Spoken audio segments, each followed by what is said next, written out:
Merci Madame la Présidente, Madame la Ministre. Je souhaitais attirer votre attention sur le développement de la protonthérapie, technique innovante de radiothérapie qui utilise un faisceau de protons permettant de détruire les cellules cancéreuses.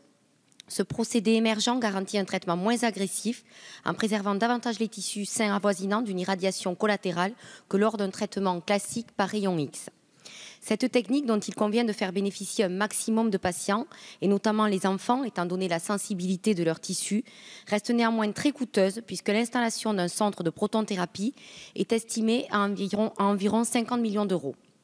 Aussi, dans le cadre du plan Cancer 3, un seul centre dans le Grand Sud devrait voir le jour et les villes de Toulouse et Montpellier se sont portées candidates pour l'accueillir. Si en matière d'oncologie, une collaboration élargie est un impératif, force est de constater que Toulouse dispose de solides arguments qui démontrent l'opportunité de l'installation de ce pôle dans la ville rose. D'autre part, Toulouse, 4e ville de France, compte plus de 450 000 habitants et l'agglomération toulousaine accueille plus de 725 000 habitants, ce qui en fait la première agglomération de la région Midi-Pyrénées-Languedoc-Roussillon. Ce sont des chiffres particulièrement importants en termes de population de proximité à traiter. D'autre part, Toulouse s'honore d'avoir sur son territoire un campus de cancérologie, l'Oncopole, pôle de recherche sur le cancer à dimension européenne, fort d'1 milliard d'euros d'investissements publics et privés. Ce regroupement unique de compétences universitaires scientifiques, technologiques, médicales, cliniques, pharmaceutiques et académiques agit tous les jours dans la lutte et la recherche en cancérologie. L'ouverture d'un centre de protonthérapie à Toulouse optimiserait cette force de frappe anti-cancer, déjà animée par 1200 professionnels de santé et 1500 chercheurs. Madame la Ministre, Toulouse, vous en conviendrez, dispose d'une expertise pluridisciplinaire de qualité qui justifie légitimement sa volonté d'être retenue pour l'implantation du centre de protonthérapie du Grand Sud. Aussi, je vous serai particulièrement reconnaissant de nous assurer d'un calendrier précis et d'une prise de décision objective.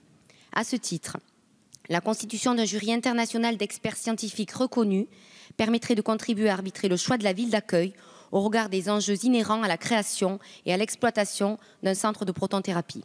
Je vous remercie pour votre réponse. Merci Madame la députée. La parole est à Madame la secrétaire d'État auprès de la ministre des Affaires sociales. Madame la députée Laurence Harribey, une des priorités du plan Cancer 3, lancé par le président de la République, vous vous en souvenez, en février 2014, c'est bien d'anticiper et d'accompagner les adaptations nécessaires des prises en charge au regard des évolutions en radiothérapie et les innovations dans ce domaine. La protonthérapie, c'est donc une technique très spécialisée de radiothérapie utilisant des ions légers et non des photons comme la radiothérapie conventionnelle. En théorie, cette technique permet de mieux cibler les zones tumorales et d'épargner les tissus sains. Elle nécessite un équipement médical lourd, une équipe de professionnels formés et dédiés. Aujourd'hui, 2 centres de protonthérapie sont opérationnels, c'est-à-dire équipés et disposant des autorisations administratives pour l'activité de traitement du cancer par radiothérapie et pour l'exploitation d'un cyclotron à usage médical.